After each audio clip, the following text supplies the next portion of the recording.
We are CEOs, executives, educators, and professionals from all sectors of society who support the global expansion of betterment in the world through joy and joyily. I'm your host, Cheryl Lynn, founder of the Chair of Joy Experience. Together, we have developed the World Council of Joy, and our council invites CEOs and innovators from impactful organizations to the Joyly podcast.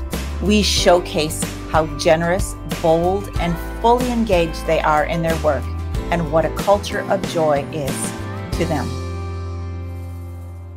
I'm Cheryl Lynn, CEO, founder of the Chair of Joy and the Joyly movement. And we have today with us Kimberly Roush. Kimberly holds people up big. So what does she do? She's dedicated to inspiring and empowering people to tap into their most valuable talents and gifts that allow their magnificence to emerge. She's a member of the National Speakers Association, the Forbes Council, and the International Coaches Federation, among many, many, many other things. Welcome, Kimberly. Thank you. So much fun to be here. So much fun to see you again, and so much fun to see great people on here. And I can completely second all the praise for Teresa Rose, who has a gift for sure. And I've had the opportunity to work with her, and she's amazing at what she does. And so are you, Cheryl. And this is just a delight to be here. And it's fun to see what Jennifer's done too. Thank you. Exactly. So Teresa also helped us fine tune a great big process down to sit, breathe, think, and feel, which is an ideal conversation to have with you today.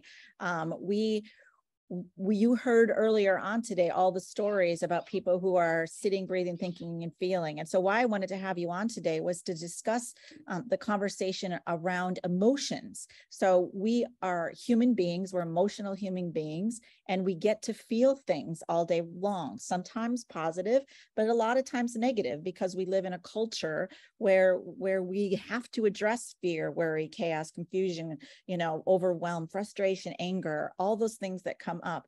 And I don't like to dwell on those, but they are there. So just like I was talking about earlier today, when I was sitting in fear and worry and, feeling alone in all of this, like, what do I do with that? So instead of punching more keystrokes, right, or making phone calls in that fear or worry, what's possible to get out of it soon? So I'm going to throw it to you, Kimberly, and we look forward to hearing you. So everybody, welcome, Kimberly.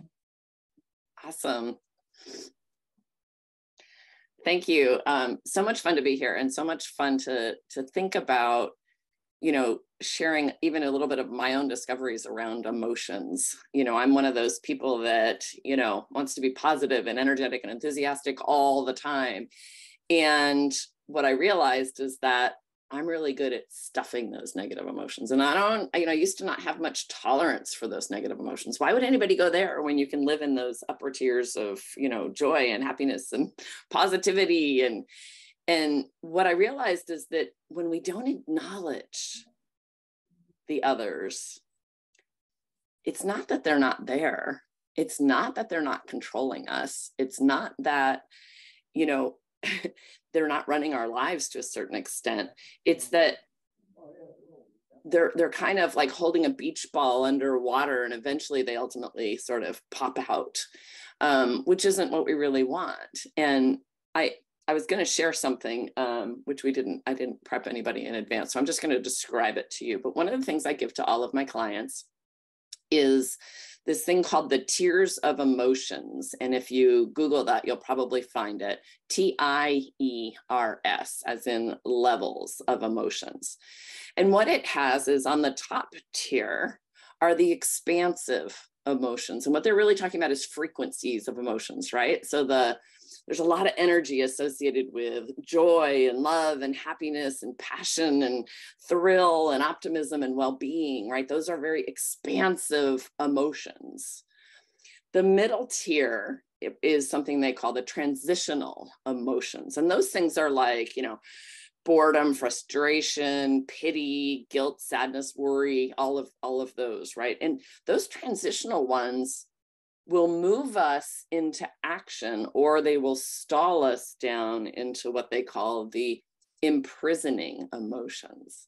And the imprisoning emotions are things like, hurt and blame and jealousy and revenge and loneliness and angst and, all of the things that really are very constricting emotions. And I was in a coach training program where I was introduced to this. And what I realized is that a healthy individual experiences all of these emotions and should experience all of these emotions. And what happens is if we don't let ourselves, sure, I love that you started with anger. I love that you started with being at a 4 and the overwhelm of all the things that were happening this morning, or the anger of being on the bike, because what I saw you do was actually not just move to joy, right? Because if we just move away from it, we're still holding that beach ball underwater. But you actually allowed yourself to feel angry. You acknowledged it. You allowed yourself to feel a little overwhelmed and frustrated, or whatever it was you were feeling this morning, and you acknowledged it. When we acknowledge it, we usually can actually process it and move past it. And what I love about the share of joy is that if I know in 60 seconds, I can take myself to a place of joy, then it's not so scary to go down and feel the things that we as humans need to feel. We do feel them, whether we stuff them or not, we feel them. They're natural, they're real. They're as real to us as everything else, that's out there. It's only when we say, when we make it like we're not allowed to have those emotions. Right? Oh, I'm a bad person if I get angry. No, you're not. You're human, right?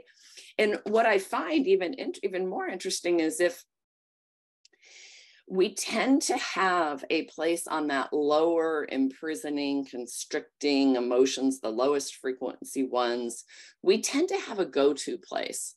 In the diagram I'm talking about, it has 7 emotions on each layer. So there's a total of 21. It's not all emotions that are out there, but it's a range. And I go to one called hurt. And under hurt includes betrayal and abandonment and rejection, humiliation.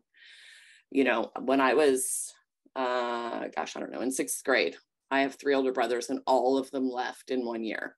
My oldest brother went to college. My next brother ran away from home, never to come back. My next brother went to live with my father, and I found out about it over the announcements at school. Never got to say goodbye. Opposite side of the country. And so I have you were talking about neural pathways. I have a really strong neural pathway that will classify everything as hurt and abandonment, even when that's not actually what it is. Because my neural pathway is so strong, it's the lens I tend to look through when I'm feeling, in a low resonance emotion. If I allow myself to process it and say, what am I actually feeling? Here's the thing. Most of my clients cannot actually tell you what they're feeling, especially if you're in those lower resonance emotions. They'll say anger or frustration or something, but those are kind of masking emotions. Like, what's underneath that? What are you really feeling? And for me, it's usually hurt or this sort of abandonment. And what's funny is if I actually take the time to name it, I'm like, oh God, that person didn't try to hurt me. That's not what this is about. Like, it's not even that. And I've just processed it. I can now move on from it. It doesn't keep wanting to pop up, right?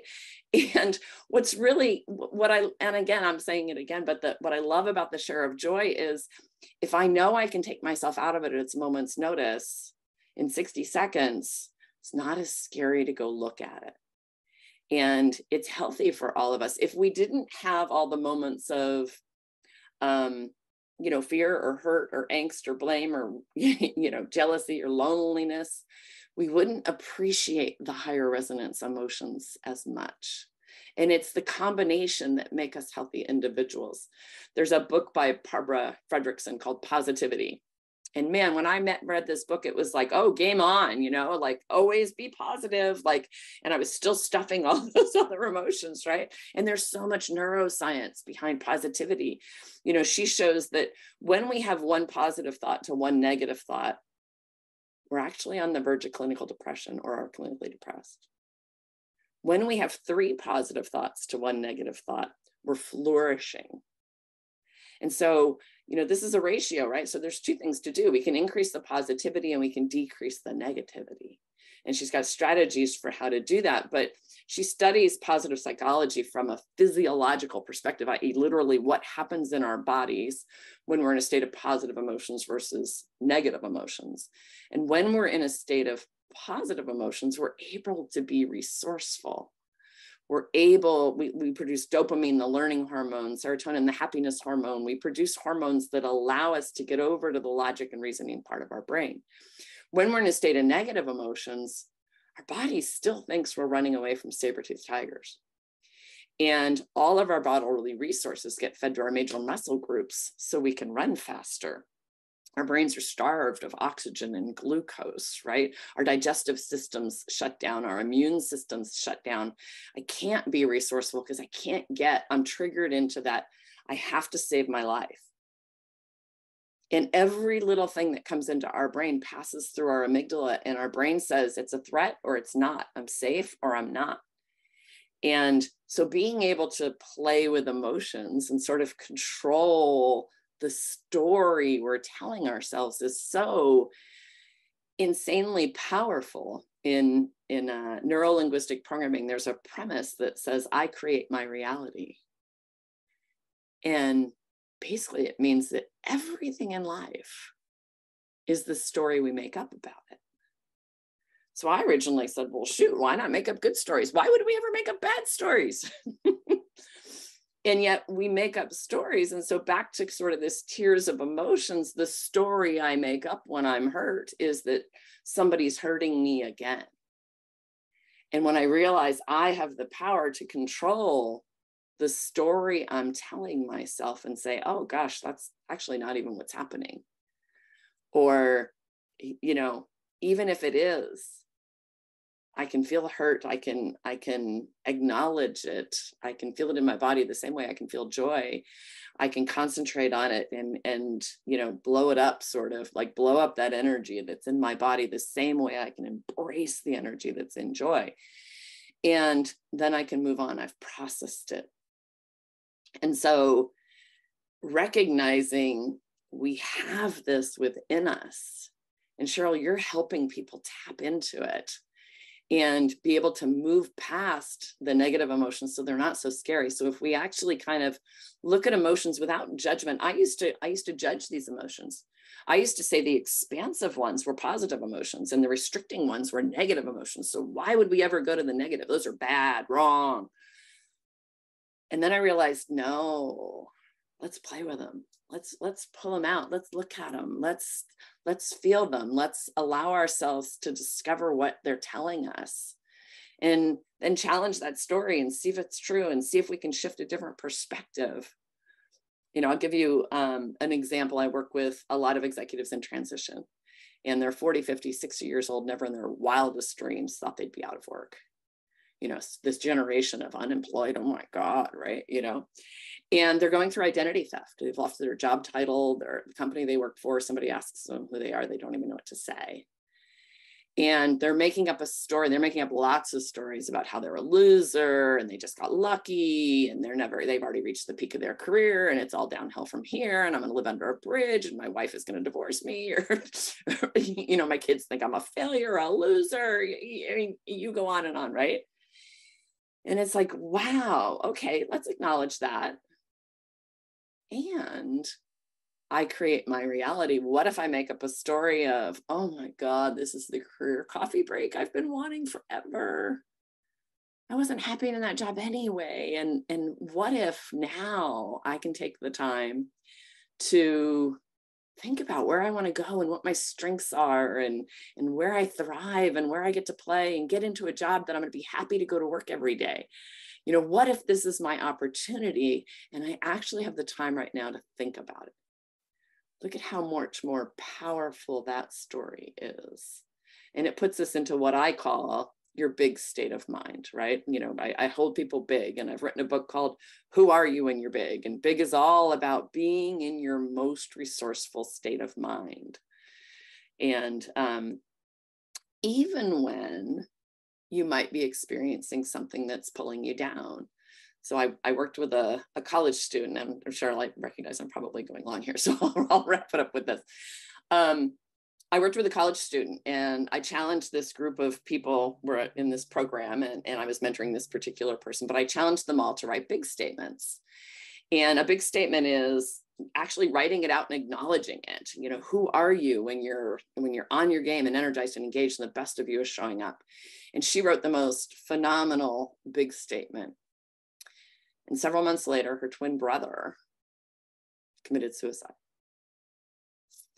And she was struggling, and she had a lot of grief. And, you know, I met her for dinner one night, and she said, you know, I just don't think this is a time in my life when I can be big.